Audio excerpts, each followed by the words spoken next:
बात अब राहुल गांधी की करेंगे। लंदन में प्रवासी भारतीयों के साथ बातचीत में राहुल गांधी ने एक बार फिर सरकार पर हमला बोला। राहुल ने सरकार के साथ बीजेपी और संघ की विचारधारा पर भी सवाल खड़े किए।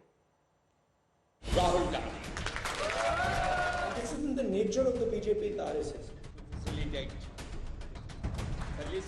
At the heart of the ideology is cowardice. एक आदमी को पीटते हैं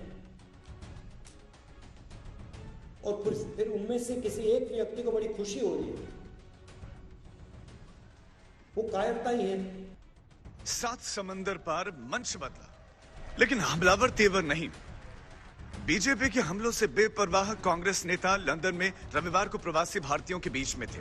यहां उनके निशाने पर थी बीजेपी और आरएसएस की विचारधारा। बहाना था चीन को लेकर विदेश मंत्री एस जयशंकर का हालिया बयान। If you noticed a statement of the foreign minister, he said China is much more powerful than us. He said China is much more powerful than us. How can I pick a fight with them? मतलब at the heart of the ideology is cowardice. लेकिन अपने आरोपों को बल देने के लिए राहुल गांधी ने वीर सावरकर का हवाला दिया।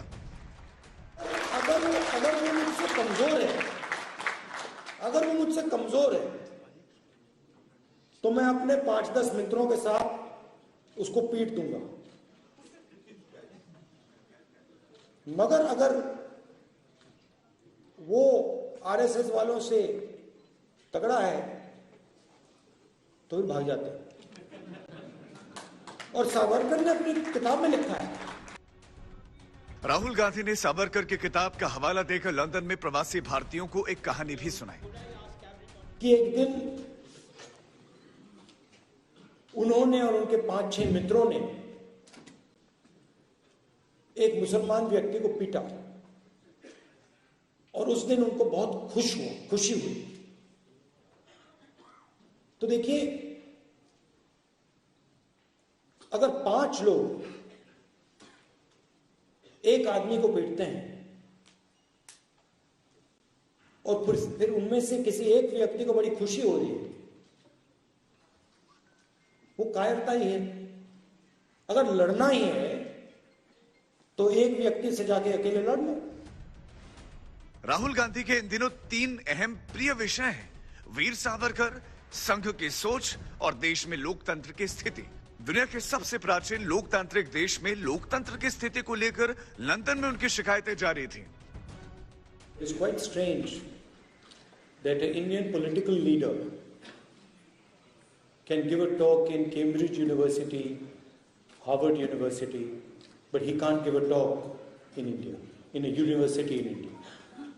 And the reason is that our government simply does not allow any idea of the opposition, any concept of the opposition to be discussed.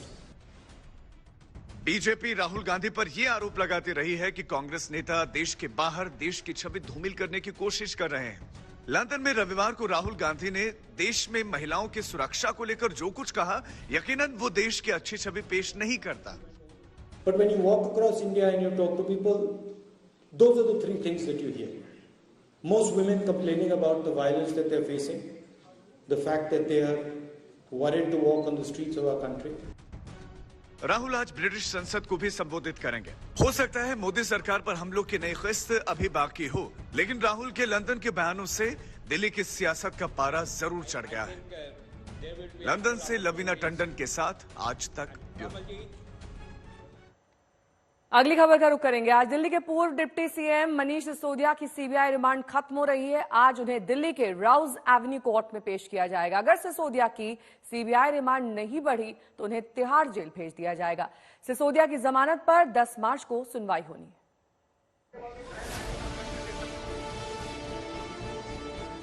CBI की हिरासत जारी रहेगी या जेल?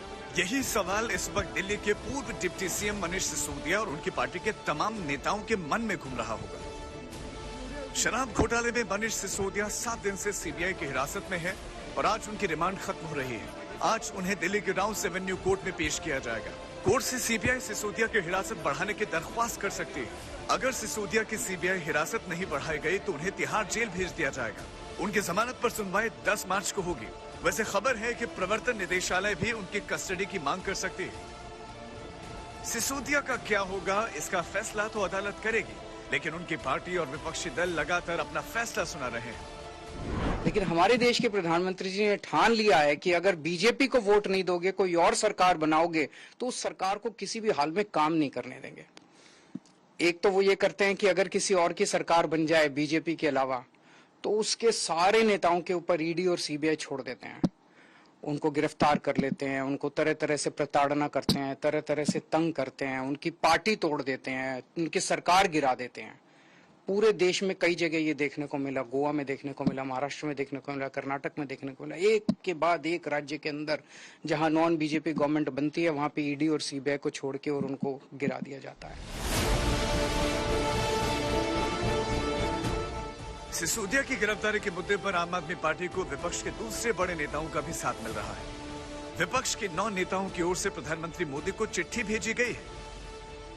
चिट्ठी भेजने वालों में पश्चिम बंगाल की मुख्यमंत्री ममता बनर्जी, दिल्ली के सीएम अरविंद केजरीवाल, पंजाब के मुख्यमंत्री भगवंत मान, तेलंगाना के सीएम के चंद्रशेखर राव, समाजवादी पार्टी के प्रमुख अखिलेश यादव, बिहार के deputy CM Tejashwi Yadav, NCP chief Sharad Pawar, Maharashtra के पूर्व सीएम उद्धव ठाकरे और जम्मू कश्मीर के पूर्व सीएम फारूक अब्दुल्ला शामिल हैं। इन एजेंसीज की कार्यशैली हमने बहुत करीब से देखी है।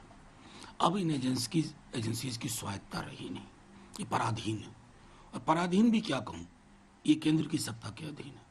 केंद्र की सत्ता के अधीन अगर संस्थाएं हों और विपक्ष के नेताओं पर, विपक्ष के दलों पर ही 24 घंटे 7 दिन काम करना उनका एजेंडा हो, तो स्वाभाविक रूप से चिंता बहुत होती है। उनके द्वारा आज एक ऐसी पार्टी के पक्ष में कहा गया है जिसका राजनीति में प्रादुर्भाव ही उन लोगों पर भ्रष्टाचार के आरोप के साथ हुआ था, और यह वही पार्टी है जो कहती थी कि भ्रष्टाचार के आरोप लगते ही त्यागपत्र दे देना चाहिए, जांच बाद में होना चाहिए। वो आज कहते हैं कि जांच भी नहीं होनी चाहिए। आपका चरित्र दागदार तब भी था, दागदार अब भी है। केवल उस दाग से देश के लोकतंत्र को मुक्त करने के प्रयास के विरुद्ध आप हाहाकार करते हैं। जांच एजेंसीज की निष्पक्षता पर विपक्षी दलों के खत से राजनीतिक खलबली मच गई है और इस चिट्ठी को लेकर नई सियासत शुरू हो गई है। दिल्ली से पंकज जैन के साथ आज तक ब्यूरो। भारत और चीन के बीच पेंगोंग लेक एक ऐसा इलाका है जहां से चीन लगातार घुसपैठ की साजिश रचता है। चीन की चालबाजी को मुंह तोड़ जवाब देने के लिए भारत ने ऐसी तैयारी की है कि पेंगोंग झील पर परिंदा भी पर नहीं मार सकता। आज तक की रिपोर्ट देखिए।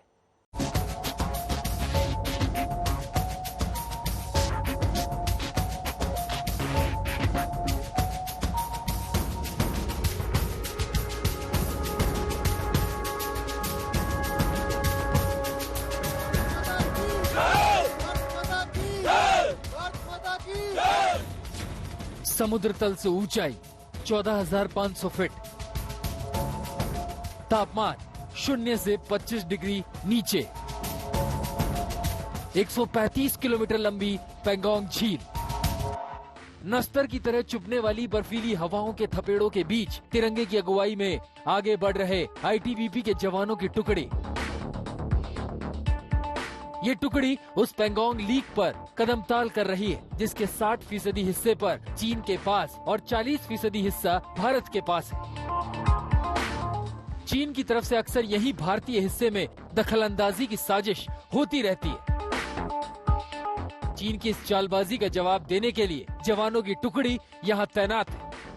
लाइन ऑफ एक्चुअल कंट्रोल पर आईटीबीपी के जवान यहां लद्दाख के पेंगोंग झील पर मौजूद हैं और LRP और SRP कर रहे हैं, यानी लॉन्ग रेंज और शॉर्ट रेंज पेट्रोलिंग इस वक्त ITBP के जवानों के जरिए किया जा रहा है। दरअसल झील इस वक्त जमी हुई है और उस दौरान किस तरीके से सरहदों की निगरानी करना है, उसके लिए ITBP के जवान यहां पर बड़े स्तर पर यहां कार्रवाई कर रहे हैं। सबसे बड़ी बात यह है कि ITBP के जवान 14,500 फीट की ऊंचाई पर यहां मौजूद हैं और ये जगह वैसी है जो पूरी तरीके से इस वक्त जम चुकी है। इन दिनों ये देखा जाता है कि जैसे जैसे गर्मी बढ़ती है वैसे वैसे ये पैंगोंग झील नीले रंग में दिखाई पड़ती है, लेकिन अभी भी क्योंकि यहाँ का माइनस का टेम्परेचर है, इसलिए सारे जवान जो हैं वो ऐसे ही जमी हुई झील पर लॉन्ग रेंज और शॉर्ट रेंज की पेट्रोलिंग कर रहे हैं। आज तक की टीम ने पैंगोंग झील पर तैनात भारतीय जवानों की तैयारी देखी। जमी हुई झील पर आगे बढ़ने की तकनीक, हथियारों के साथ लगातार अभ्यास,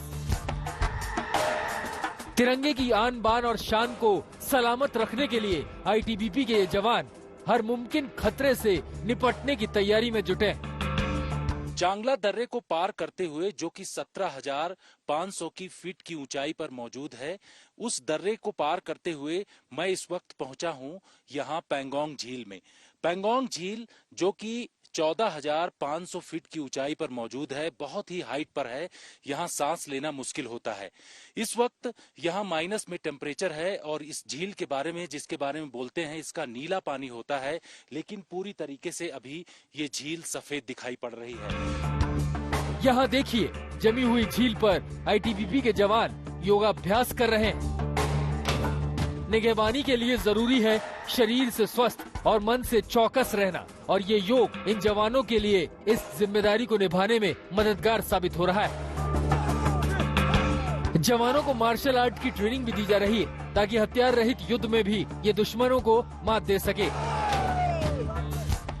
चीनी सैनिकों को वापस धकेलने के लिए तैयार इन जाबाजों का जोश 0 से 25 डिग्री नीचे तापमान में भी बुलंद है।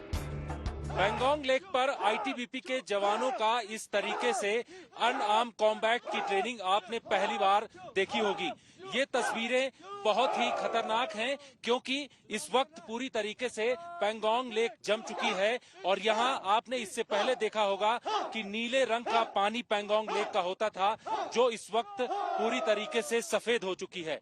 यहाँ आप देखिए कि ITBP के जवान किस तरीके से यहाँ अनआर्म कॉम्बैट की ट्रेनिंग ले रहे हैं और इनका जज्बा ही है जो ये बताता है कि देश के लिए किस तरीके से ये लोग यहाँ 24 घंटे डटे रहते हैं। सामरिक लिहाज से बेहद संवेदनशील इस इलाके में एक पल की भी चूक भारी पड़ सकती है।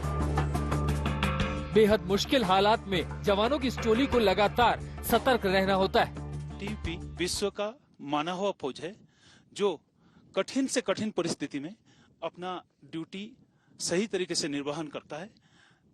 चाहे 50 डिग्री सेंटीग्रेड जो छत्तीसगढ़ का नक्सल प्रभावित क्षेत्र हो या लेह लद्दाख का जो क्षेत्र होता है जहां पे -40 डिग्री तक टेम्परेचर चला जाता है, उस परिस्थिति में मुकाबला करने के लिए हमारे जवानों को ऐसा कठिन से कठिन ट्रेनिंग दिया जाता है और साथ में उनको स्पेशल क्लॉथिंग जैसा सियाचिन क्लॉथिंग वगैरह उनको दिया जाता है, स्पेशल माउंटेनिंग इक्विपमेंट वगैरह दिया जाता है ताकि ये परिस्थिति पे ये जो है अच्छी तरह अपना ड्यूटी का निर्वहन कर सकते हैं।